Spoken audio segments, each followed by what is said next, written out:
Hello everyone, it's Nina and welcome back to my channel. Today we are going to be doing a very exciting reading vlog. I decided that since I haven't participated in any other readathons through this year, I was going to try and push myself to do one. And the one that caught my eye that I decided I wanted to participate in was the Middle-earthathon readathon. This is being held at the end of August into the early days of September as a lead up to the Wings of Power TV show coming out. It felt like just the perfect choice for me because I've gotten really into Lord of the Rings in this last year. And by participating, I mean I'm going to post my TBR online and then post this vlog. Catch me never actually interacting with anyone online because apparently I'm a recluse and I'm very bad at starting conversations. But anyway, I wanted to start off this video by talking a little bit about my TBR. I decided I wanted to be on Team Dwarf because I think if I was a Middle-earth, I would end up being a dwarf. For one, I'm short, and you might be saying, Nina, if you're short, you could also just be a hobbit. But no, I don't think I would be a very good hobbit. I feel like I just have way too much Scorpio energy to really adapt to their lifestyle. I'm very straightforward, blunt, stubborn, and intense when I interact with people, which pretty much is all very dwarf-like. But anyway, the three prompts for the dwarves are a book with a shiny cover, a short story collection, and a book that has been on your TBR the longest. So for prompt 1, I went with Circe by Madeline Miller. Awkwardly, even though this is the prompt that focuses mostly on like the physical book aspect, I'm actually not going to be reading the physical book. I'm going to be listening to the audiobook for this. But know that this book does have a very pretty and shiny cover, both in the US and the UK editions. This is a Greek mythology retelling that focuses on the minor character Circe, who's in the Odyssey. In the original myth, she is a witch that lives in seclusion on this island and ends up turning all of Odysseus's crew members into pigs. She ends up having a relationship with Odysseus, but eventually does let him go free so that he can return to his wife in Ithaca. The second prompt is a short story collection. And Cards on the Table, I said this in a recent book haul, but I don't really vibe with a lot of short story collections, or just shorter works in general. I really just prefer a book to be between 250 and 350 pages as the ideal. And any harder than that, I can find it really hard to connect and care about the story. But I ended up going thrifting earlier on in July, and I picked up one short story collection I thought would be perfect for this prompt, and that is Her Body and Other Parties by Carmen Maria Machado. I picked this up knowing really next to nothing about it, but I do know that her memoir, In the Dream House, is like a favorite book of at least 2 or 3 of the booktubers that I watch, so I figured I would go ahead and give this a try. This is a short story collection that deals with feminism and like LGBT issues all through a fantasy and horror lens. I'm really worried this might have a lot of gore and body horror in it, so pray for me on that front. But from the synopsis on the back, there is a short story that deals with the Green Ribbon, which I love. I think it's a great classic like childhood scary story, and I'm really hoping that the adaptation in this will also be good. Okay, so the third prompt is a book that has been on your TBR the longest, and I did have a little bit of trouble with this, trying to narrow down which one I wanted to read. But I think I'm going to go with Abhorsen for this prompt. So I would say the Abhorsen trilogy is probably one of the longest series that I've never finished. I actually started the original trilogy back when I was like 12 or 13, and back in 2020 I reread the first book, which is Sabriel, and then in 2021 I ended up reading the sequel, and then the last book in the trilogy, Abhorsen, I wanted to read in 2022.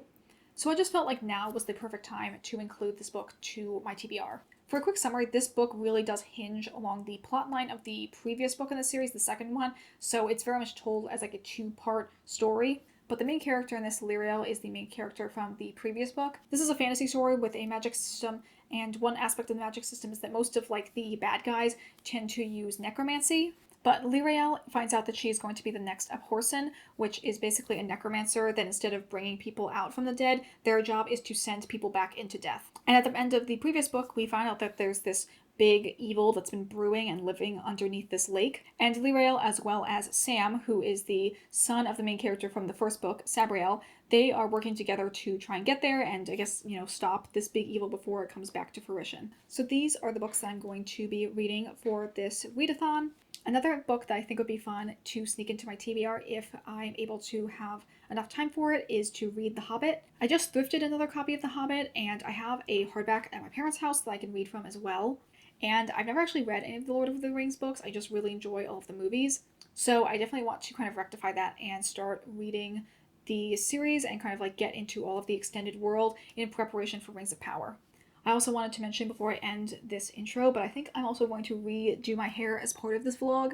My wedding is in the middle of September, so I really wanted to like redo my bleaching and like kind of redo my balayage and maybe give myself more highlights. I'd really like to have highlights in my bangs, which I've never done before. I was going to go to a hair salon and get it done, but then I realized I really didn't want to sit in one place for 3 hours trying to make small talk with someone who I've never met before.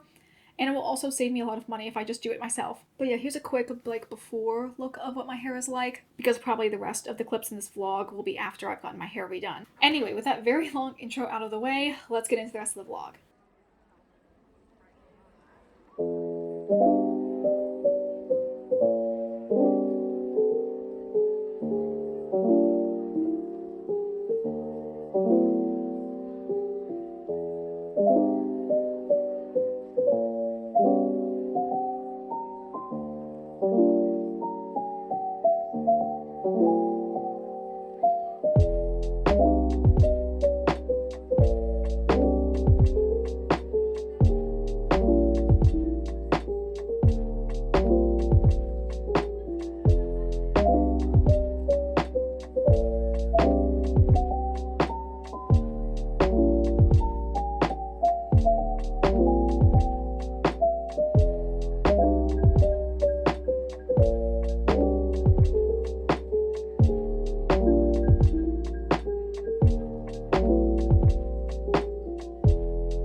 Hi, so it's currently Friday, which is the start of the readathon.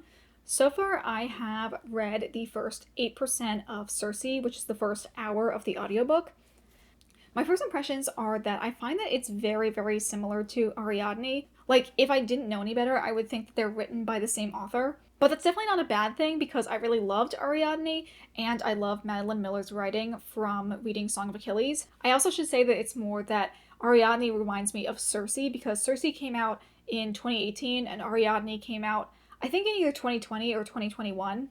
But structurally, I just find that they are very, very similar and they kind of have the same almost premise of giving a more full picture to the story of a character from an ancient Greek myth. And I am enjoying the audiobook so far for Circe. I will also say that I find that Madeline Miller's favorite adjective is polished. I feel like she's used that so much in just the first 8%. Like, at least 3 different characters had their skin described as polished. Insert item here. I think for the rest of the day, my goal is to read some of Porson. I'm going to try and read the first 50 pages tonight, which shouldn't be too hard, especially since this is a mass market paperback, so you can just fly through the pages really, really quickly. I might also start Her Body and Other Parties as well. I feel like I'll just start all of them, and then by the end of the week, we'll see which ones I end up finishing. Tomorrow, I am actually working, so I don't think I'm going to vlog very much, but I'll probably hit you up again on Sunday with more of an update with all of my reading. On Sunday, it's very exciting. We're going to be getting married, and by that I mean we're going to be filling out our marriage license. Will and Elaine are going to come over, and they're going to be our witnesses, and then we'll probably go out to eat for lunch with them. But I'll update you at some point on Sunday with everything else that I've been reading.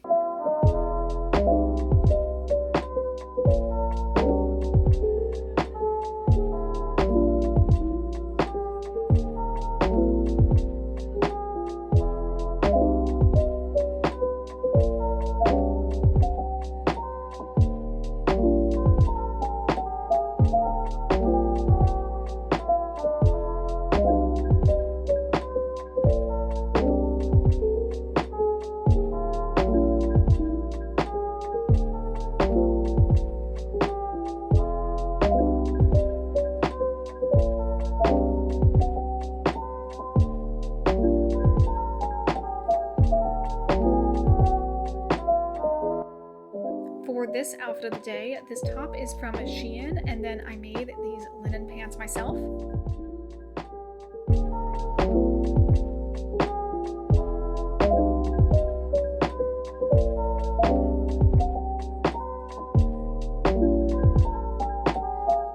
So it is now Sunday, and yes, indeed, I am in fact married.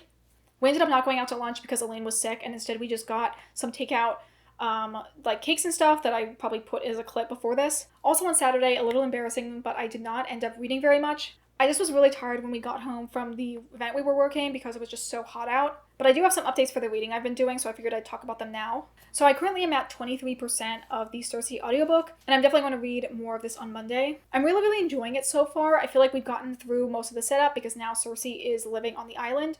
And the cottagecore vibes of her on the island, like living her life, taking care of the animals, and making her potions is just like immaculate. It's really enjoyable, and I definitely want to read more. At the part I stopped, we had just met Hermes, who I believe is going to be her first love interest. I actually have not yet started reading A Porcelain, but instead I ended up picking up Her Body and Other Parties. Currently I am at page 80, which is in the middle of the fourth of the short stories, which is called Especially Heinous, which is basically like a retelling of the plots of episodes of Law and Order SVU, but it kind of twists all of the original storylines and is adding in like more supernatural, like almost like body horror elements, which I don't know anything about Law and Order SVU, but every time I read these, it kind of feels like episodes of The X-Files. So I keep imagining the two main characters in those stories as being Mulder and Scully. And I also think that this short story in particular, because of that like energy, would be perfect for like some of my friends that are really into the X-Files. I definitely am going to send them that as like a recommendation when I'm done with it. I didn't realize, but the fourth short story is actually probably like the longest in the book, so it's taking me a little bit longer than I expected to read through all of it. But the other three short stories that I have finished, I've really enjoyed all of them. Some of them have less satisfying endings than others, but I feel like all of them just are really like creating this very like uneasy sense and like feeling of dread that I'm actually really enjoying. I feel like they're doing a good job of being unsettling. I definitely think overall, if the stories continue on this trajectory, this book is going to be like a 4 or a 4.5. And if that's the case, I might end up going back and tabbing some of the earlier sections that I read, just because I don't like tabbing a book unless I know I'm actually going to really like it. But there have been a couple moments where I was like, holy crap, that was really good. But yeah, those are my reading updates so far, and I will let you know as things progress for the rest of the week. I kind of have a buried lead on this, but this week is actually my first week of graduate school. I'm starting my master's program, and I'm a little bit terrified about it. I'm starting my first class on Tuesday, and I also have a class on Wednesday, but luckily that one is on Zoom, which I did not anticipate. And also on Thursday, we're going to see Curtis Connor's show in Philly, so I kind of have like an incredibly packed week so far. To be honest, I don't know if I'll be able to finish all 3 of the books that I'm reading right now, but I'm going to do my darndest. I definitely think I can finish Cersei because it's an audiobook, so I can listen to it on my commutes and like in between waiting for my work to be over to go to my night classes. So this probably was like not the most ideal week to be trying to do a readathon, but I do not control the speed at which lobsters die and when people plan readathons that I'm interested in. But anyway, that is my reading update for so far, and I'll probably check in with you on Monday.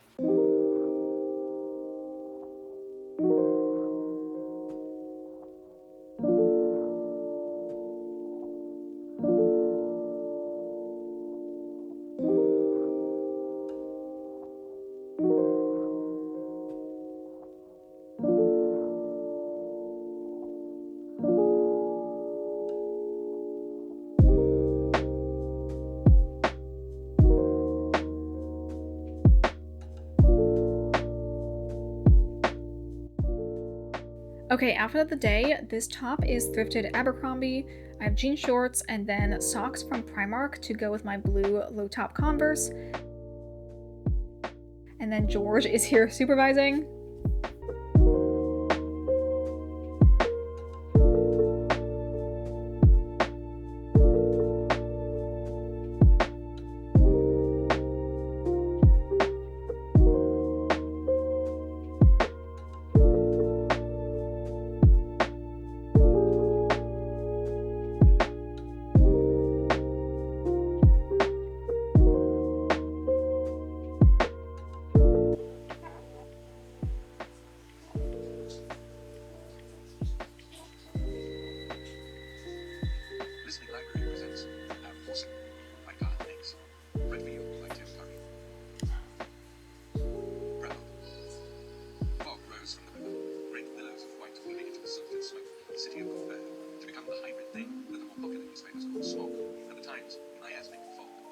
Hello, it is now Tuesday and I wanted to give you another update for my reading from the week. So I currently am 57% into Cersei, and at the part I'm at now, we finally met Odysseus and I'm really enjoying his character. I like he's kind of portrayed as like not like other guys and is very like attentive and really sweet to Cersei, and they seem to have a really good rapport and are very much like on the same wavelength. And also some of the things he's saying are making me think like, is this supposed to be the same Odysseus from the Song of Achilles? We also got through a scene that initially when I first like read a synopsis of Cersei, I was a little hesitant about because it had like a sexual assault scene in it. But it actually was not as bad as I was worried it was going to be. Mostly because immediately after it happens, Cersei like immediately like enacts her revenge upon the men that attacked her. So it was really satisfying to see her get that revenge and kind of like lessened, I guess, the impact of the scene overall. As for Her Body and Other Parties, I'm still in the fourth short story. It's a lot longer than I anticipated. Although I think at the point I'm in right now, it's almost exactly halfway through the book. And I do think I only have probably another like 5 pages left before I finish this short story. And hopefully then I'll be able to move through the rest of the book a little bit faster. And I actually did end up starting A Porson, which I'm really happy about. I didn't even like consider getting an audiobook for this at first, but when I looked at my library, I saw that it was available and that there was no hold, so I could check it out right away. And another thing that's really great, which I did not anticipate, is that the audiobook is narrated by Tim Curry, and it's so incredibly good. I love his narration. He does like fun little voices for Mogget and the dog, and just overall, it's really, really enjoyable so far. I ended up listening to that for the majority of my workday, like and commute, so I'm at, I think, a little over like a quarter of the way through. And yes, having the audiobook is just making the experience even more immersive and enjoyable. I think I was having a little bit of a block in starting this book, and I just think having 3 books was giving me a lot of like paralyzing like fear, and I couldn't choose which one to pick up and read. So having this as an audiobook is kind of alleviating a little bit of that, since now I have 2 physical books I'm reading and 2 audiobooks. This isn't technically part of the Middle-earth-a-thon readathon, but this is the other physical book I'm reading. It's A Cruel and Fated Light. I took the dust jacket off, and I'm also tabbing a lot of this because I tabbed the first book in the series. And I'm really, really enjoying this. I wasn't sure about this. This book is very chonky. It's like over 600 pages, but I'm really enjoying the second half a ton. I'll definitely talk a little bit more about this in a future wrap-up, but yeah, I'm really enjoying this so far. So there is a little update of what I've been reading so far. I'm about to go have dinner, and then I have a night class later. I think I'm pretty busy for the rest of the week. I might update you on Friday, and then we'll do like a final wrap-up on Saturday of everything I read. So yeah, I will leave you off there and see you in the next update. The fit of the day, this top is from Shein. I thrifted this skirt. I have my same Converse, and then these socks are also from Primark. And then this necklace I made myself.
Okay, so really quick, we're going to do the world's fastest book on haul.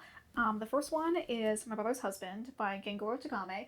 I'm going to give this to my friend.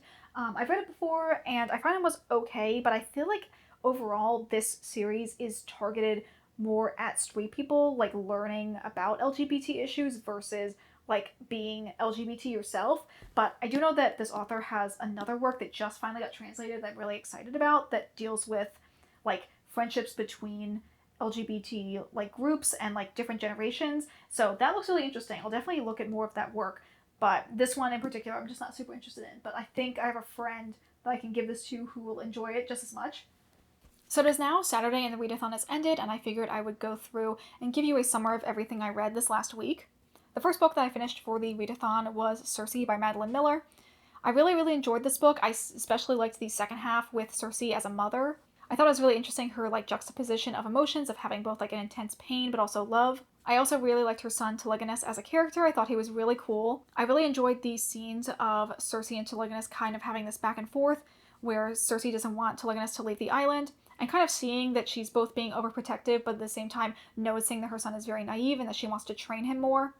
But then at the same time, Telegonus being very justified in his ability to eventually leave the nest. Overall, by the end of the story, I was just super in love with it and really enjoying myself. And I thought the ending was really perfect in the same way that the Song of Achilles was perfect. It was a little bit open-ended, but at the same time was very hopeful and full of a lot of positive possibility. I think I am going to give this 5 stars. I don't think it is as much of a favorite as mine compared to the Song of Achilles, which I also gave 5 stars.